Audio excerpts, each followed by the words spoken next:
Assalamualaikum warahmatullahi wabarakatuh.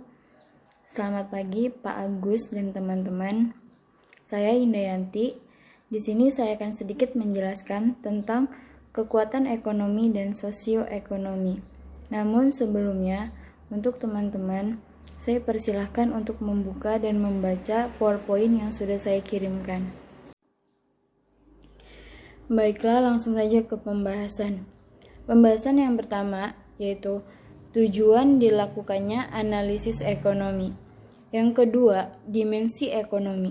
Dimensi ekonomi yaitu ada GDP, distribusi pendapatan, konsumsi individu, biaya buruh per unit, dan yang ketiga, dimensi sosioekonomi.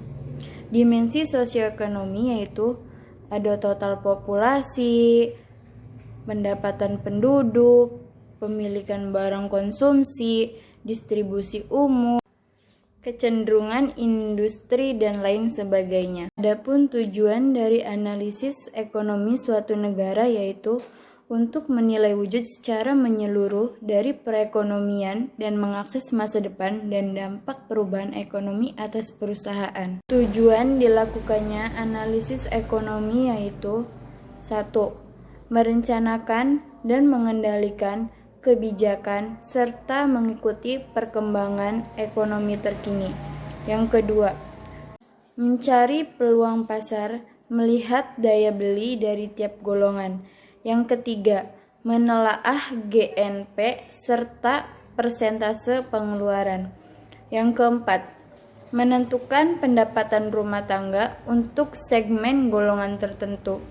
Yang kelima, mengestimasi pendapatan per kapita.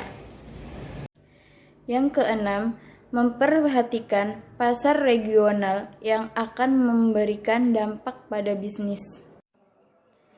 GDP atau Gross Domestic Product adalah nilai total seluruh barang dan jasa yang diproduksi secara domestik, tidak termasuk pendapatan bersih dari luar negeri.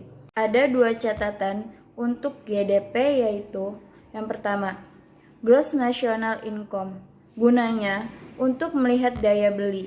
Jika semakin tinggi GNI, semakin maju negara tersebut. Namun, perlu diperhatikan pula rata atau tidaknya distribusi pendapatan tersebut. Pengusaha biasanya lebih suka yang GDP-nya rendah dan pertumbuhan ekonominya tinggi. Distribusi pendapatan yaitu ukuran bagaimana pendapatan suatu bangsa terbagi di antara rakyat. Ada 3 catatan yaitu 1. Biasanya distribusi pendapatan lebih merata di negara maju. 2. Berbanding dari waktu ke waktu, redistribusi pendapatan berjalan lambat. 3. Ketidakadilan pertumbuhan. Yang dimaksud ketidakadilan pertumbuhan yaitu pendapatan banyak terjadi di awal pertumbuhan, namun akan terjadi kecenderungan sebaliknya pada tahap kemudian. Yang dimaksud pengeluaran konsumsi individu ialah bagaimana konsumen mengalokasikan pendapatan disposable dan diskretionary. Biaya buruh per unit yaitu total biaya kerja langsung yang dibagi dengan unit yang diproduksi. Adapun yang mempengaruhinya yaitu ada 3. Yang pertama, kompensasi. Yang kedua, produktivitas. Dan yang ketiga, perubahan kurs. Dimensi sosioekonomi yaitu A. Populasi total, di mana pendapatan penduduk dibagi jumlah penduduk per kilometer kubik. Yang kedua, persentase daratan jumlah penduduk (buka kurung) untuk melihat penduduk mata pencarian tertentu (tutup kurung). Yang ketiga, distribusi populasi. B. Pemilikan pribadi atas barang, konsumsi bahan dasar, misalnya energi untuk kepemilikan memakai listrik dan bukan barang primer, misalnya kepemilikan telepon, komputer, HP, dan mobil. Dimensi sosioekonomi selanjutnya yaitu C. Distribusi umur. Untuk melihat segmen pasar, misalnya, di negara maju, penduduk lansia meningkat. Di negara berkembang, angka kelahiran meningkat. D. Tingkat harapan hidup. E. Tingkat melek huruf atau buta huruf.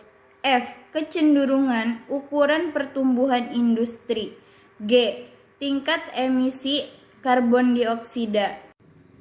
H. Lain-lain. Yang dimaksud lain-lain yaitu kenaikan jumlah pekerja wanita atau jumlah etnis tertentu. Kedua, menurunnya tingkat kelahiran. Yang ketiga, tingkat urbanisasi yang lebih besar. Saran untuk pelaku bisnis yaitu 1.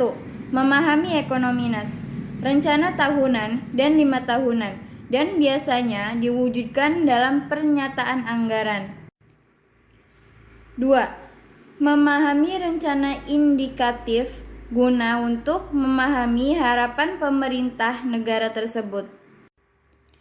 Dan pemerintah juga biasanya mengeluarkan kebijakan dan aturan yang mendukung. Sekian presentasi dari saya. Apabila ada kata-kata yang kurang berkenan, mohon dimaafkan. Wallahul muwaffiq ila aqwamit thoriq. Wassalamualaikum warahmatullahi wabarakatuh.